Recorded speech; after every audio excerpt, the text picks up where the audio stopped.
नमस्कार। हमारे सामने आज प्रतियोगी परीक्षाओं की तैयारी के लिए बनाया गया एक दस्तावेज है। इसका शीर्षक है हिंदी पत्रिकाओं का साहित्यिक भूगोल। और ये खास तौर पर यूपीएससी, लेखपाल और आरओएआरओ जैसी परीक्षाओं के लिए ही तैयार किया गया है। पहली नज़र में तो ये आप जानते हैं शहरों और पत्रिकाओं के नामों की एक लंबी सी सूची लगती है। हाँ, और अक्सर ऐसी सूचियों को देखकर यही लगता है कि इन्हें बस रटना पड़ेगा। लेकिन आज हम सिर्फ ये लिस्ट रटने वाले नहीं हैं। अच्छा। कोशिश ये रहेगी कि हम इस पूरे साहित्यिक भूगोल को एक कहानी की तरह समझें, एक नक्शे की तरह देखें, ताकि ये आसानी से याद हो जाए। ये तो बहुत अच्छा रहेगा। तो आज की हमारी इस चर्चा का मिशन यही है। हम इस दस्तावेज के जरिए हिंदी साहित्य का एक नक्शा बनाने की कोशिश करेंगे। हम देखेंगे कि क्या सारी साहित्यिक शक्ति दिल्ली और लखनऊ जैसे बड़े केंद्रों में ही है, या फिर वर्धा और होशंगाबाद जैसे छोटे शहर भी अपनी कोई अलग कहानी कह रहे हैं। बिल्कुल। और चलिए शुरुआत एक ऐसे ही छोटे शहर से जुड़े सवाल से करते हैं जो सीधे यूपीएससी 2021 की परीक्षा में पूछा गया था। हाँ, और ये सबसे दिलचस्प बात है, दस्तावेज की शुरुआत ही इस सवाल से होती है, बहुवचन पत्रिका कहाँ से प्रकाशित होती है। और इसका जवाब दिल्ली या लखनऊ नहीं बल्कि वर्धा है, और इसके संपादक हैं अशोक मिश्र। वर्धा, ये थोड़ा चौंकाने वाला है। आमतौर पर जब हम साहित्यिक केंद्रों के बारे में सोचते हैं तो वर्धा का नाम जहन में नहीं आता। सही बात है। तो ये तो एक बेहतरीन उदाहरण है कि कैसे एक सामान्य सा दिखने वाला तथ्य किसी की रैंक तय कर सकता है। परीक्षक ने जानबूझकर वर्धा के बारे में ही क्यों पूछा होगा? कोई खास वजह? देखिए, यहाँ जो आकर्षक बात है वो ये है कि ये सवाल सिर्फ आपकी याददाश्त नहीं परख रहा, वो आपके ज्ञान की गहराई देख रहा है। अच्छा। वर्धा का महात्मा गांधी और हिंदी के प्रचार प्रसार से एक बहुत गहरा एक ऐतिहासिक संबंध रहा है। महात्मा गांधी अंतर्राष्ट्रीय हिंदी विश्वविद्यालय भी वही है। ओ हाँ, तो वर्धा सिर्फ एक शहर नहीं है, वो हिंदी के लिए एक वैचारिक और अकादमिक केंद्र है। इस एक सवाल से परीक्षक ने उम्मीदवार के साहित्यिक और आप कह सकते हैं ऐतिहासिक दोनों ज्ञान को परख लिया। ये तो बहुत दिलचस्प बात है। परीक्षक सिर्फ ये नहीं जानना चाहता कि आपको जवाब पता है, बल्कि ये भी कि क्या आप उस जवाब के महत्व को समझती हैं। बिल्कुल। तो वर्धा से इस सफर को शुरू करने के बाद दस्तावेज हमें सीधे देश की राजधानी दिल्ली ले जाता है। और यहाँ तो पत्रिकाओं की भरमार है। पहली नजर में तो ये सिर्फ नामों की एक लंबी सूची लगती है। इसे समझने में हमारी मदद कीजिए। हाँ, दिल्ली में आकर मामला थोड़ा पेचीदा हो जाता है। दस्तावेज यहाँ दो अलग अलग सूचियां देता है और इन दोनों के बीच का फर्क समझना बहुत जरूरी है। ठीक है। पहली सूची में अर्गला, कादम्बिनी, हंस, हाशिए की आवाज, आजकल और कथा देश जैसे नाम हैं। हंस का नाम तो बहुत सुना है मैंने, राजेंद्र यादव से जुड़ा हुआ। ये तो काफी प्रतिष्ठित पत्रिका है। बिल्कुल, और यही इन पत्रिकाओं की पहचान है। ये स्वतंत्र साहित्यिक पत्रिकाएं हैं। ये साहित्य की मशाल को आप कह सकते हैं अपने दम पर, अपनी शर्तों पर जलाए हुए हैं। वाद विवाद, नई आवाजें। हाँ, और साहसिक विषयों के लिए जानी जाती हैं। लेकिन फिर दस्तावेज में दिल्ली से ही एक दूसरी सूची भी है। अच्छा। कुरुक्षेत्र, नया ज्ञानोदय, भाषा, समकालीन भारतीय साहित्य, संस्कृति, साहित्य अमृत और समाज कल्याण। तो इन दोनों सूचियों में क्या फर्क है? ये भी तो दिल्ली से ही है। क्या इसका मतलब ये है कि इनके साहित्य में कोई एक रूपता दिखती है? क्या ये हंस की तरह विवादास्पद विषयों को उठाने से बचती हैं? आपने बिल्कुल सही नस पकड़ी है। दिल्ली की इन दो सूचियों में हमें हिंदी साहित्य की दो समानांतर धाराएं दिखती हैं। अच्छा। दूसरी सूची में ज्यादातर पत्रिकाएं सरकारी या कह सकते हैं अर्ध सरकारी संस्थानों द्वारा प्रकाशित होती हैं, जैसे साहित्य अकादमी या भारतीय ज्ञानपीठ। ठीक है। इनका काम साहित्य को संरक्षित करना, अनुवाद को बढ़ावा देना और एक राष्ट्रीय दृष्टिकोण पेश करना होता है। तो जहां हंस या कथा देश में आपको तीखी बहसें और प्रयोगधर्मी कहानियां मिल सकती हैं, वहीं समकालीन भारतीय साहित्य या भाषा में आपको एक स्थापित और ज्यादा अकादमिक सामग्री मिलेगी। वाह, ये दो अलग अलग दुनियाएं हैं जो एक ही शहर में मौजूद हैं। ये तो सिर्फ सूची नहीं, बल्कि दिल्ली के साहित्यिक चरित्र का पूरा एक्सरे हो गया। एक तरफ स्वतंत्र आवाजें और दूसरी तरफ राष्ट्रीय संस्थान। दिल्ली के इन दो दुनियाओं के बाद अब उस प्रदेश की ओर चलते हैं जिसे हिंदी का गढ़ माना जाता है, उत्तर प्रदेश। और दस्तावेज हमें सबसे पहले ले जाता है नवाबों के शहर लखनऊ। और लखनऊ की सूची काफी लंबी है, जो इस शहर के साहित्यिक महत्व को दर्शाती भी है। इसमें कथाक्रम, तद्भव, साहित्य भारती, समकालीन सरोकार, लम्ही, परिकल्पना समय, राष्ट्रधर्म और प्रारंभ शैक्षिक संवाद जैसे नाम भी शामिल हैं। हाँ, लखनऊ की ये सूची तो वाकई बहुत लंबी है। इसमें तद्भव और कथाक्रम जैसे बड़े नाम भी हैं। क्या इन दोनों में कोई खास फर्क है या ये एक जैसी ही पत्रिकाएं हैं? नहीं, और ये फर्क बहुत दिलचस्प है। तद्भव, जिसके संपादक अखिलेश हैं, वो अपनी वैचारिक मजबूती और गंभीर साहित्यिक लेखों के लिए जानी जाती है। अच्छा। इसका झुकाव वैचारिक और सामाजिक विमर्श की ओर ज्यादा रहा है। वहीं कथाक्रम, जैसा कि नाम से ही जाहिर है, कहानी विधा पर ज्यादा केंद्रित रही है। मतलब फोकस अलग है। बिल्कुल। एक ही शहर से निकलने के बावजूद दोनों ने अपनी अलग अलग साहित्यिक पहचान बनाई। ये दिखाता है कि एक शहर कई साहित्यिक धाराओं को एक साथ पनाह दे सकता है। और ये सिलसिला सिर्फ लखनऊ पर ही खत्म नहीं होता।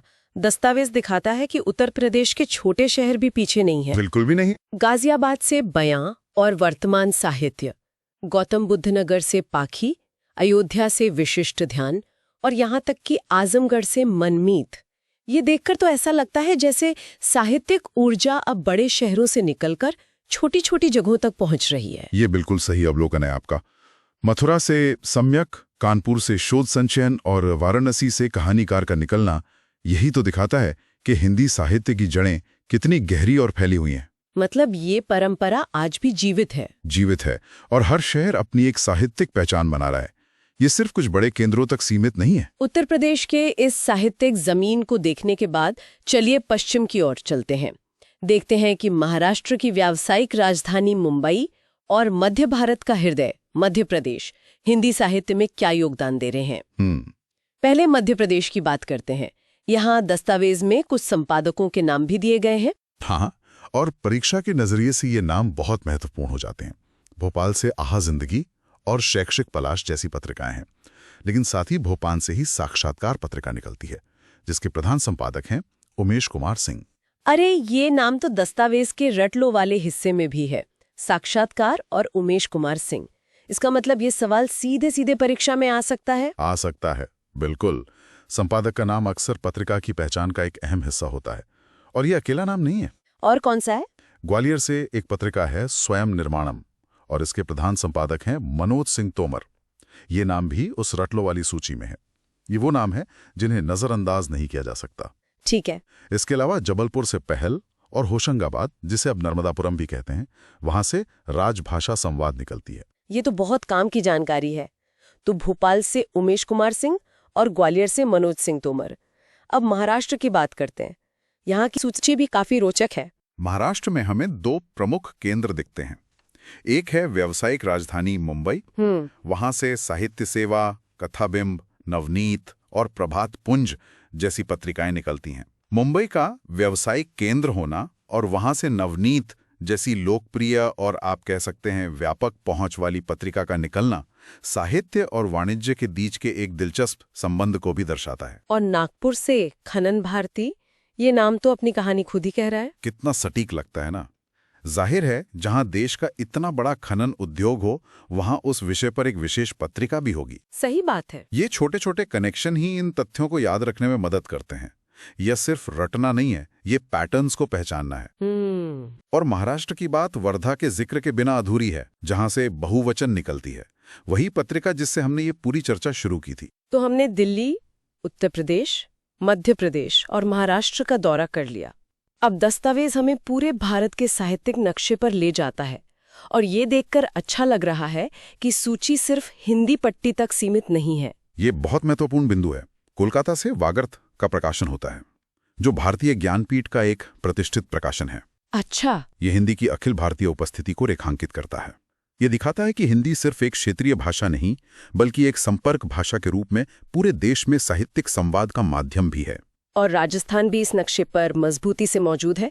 जयपुर से माया इंडिया और एक और खास पत्रिका कला प्रयोजन, इसके संपादक का नाम हेमंत शेष भी दस्तावेज की रटलो वाली सूची में शामिल है। हाँ। और उदयपुर से मधुमती का भी जिक्र है। हाँ, और ये विविधता और भी बढ़ती है जब हम देखते हैं कि रांची से रंग वार्ता, पटियाला से पंजाब सौरभ और हरियाणा से हरिगंधा जैसी पत्रिकाएं भी इस सूची का हिस्सा हैं। इनके नाम तो याद रखने में आसान है। बिल्कुल।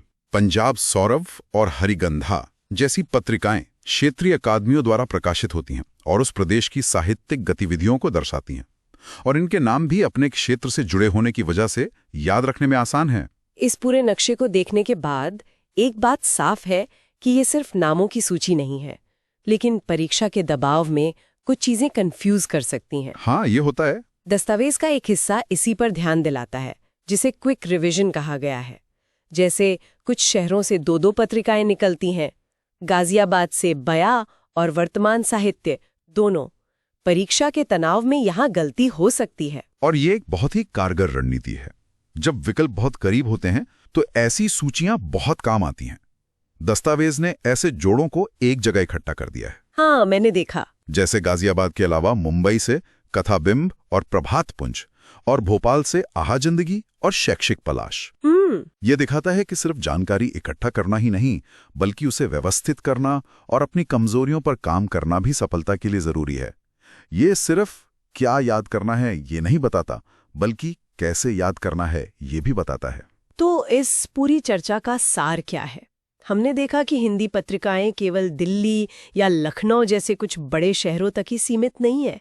उनका एक पूरा भूगोल है जो वर्धा से लेकर कोलकाता और मुंबई तक फैला हुआ है। हमने सिर्फ एक सूची नहीं पढ़ी, बल्कि एक साहित्यिक नक्शा बनाया। बिल्कुल। हमने ये भी समझा कि परीक्षा के लिए न केवल पत्रिका का नाम और स्थान, बल्कि कुछ महत्वपूर्ण संपादकों के नाम भी जरूरी हैं। हाँ, जैसे उमेश कुमार सिंह, मनोज सिंह तोमर, हेमंत शेष और अशोक मिश्र। ये सभी नाम उतने ही जरूरी हैं। और हमने ये भी देखा कि कैसे एक ही शहर में अलग अलग साहित्यिक धाराएं एक साथ बह सकती हैं। आज की इस पूरी चर्चा से हमने जानकारी को सिर्फ पढ़ा नहीं, बल्कि उसके पीछे के पैटर्न और महत्व को भी समझने की कोशिश की है। ये अब सिर्फ रटने वाली सूची नहीं, बल्कि कहानी जैसी लग रही है। और आज की चर्चा से एक विचार सोचने के लिए मिलता है। हमने इन पत्रिकाओं को उनके प्रकाशन स्थल के आधार पर जाना, पर क्या किसी पत्रिका की पहचान सिर्फ उसके शहर से होती है? अच्छा सवाल है। या उसके संपादक के दृष्टिकोण से, या फिर उसमें छपने वाले लेखकों से? ये सोचना दिलचस्प होगा कि अगर राजेंद्र यादव की हंस दिल्ली के बजाय लखनऊ या भोपाल से छपती, तो क्या वो तब भी वही हंस होती? ये सोचने वाली बात है। ये एक ऐसा सवाल है जो हमें इन सूचियों से परे साहित्य की आत्मा के बारे में सोचने पर मजबूर करता है।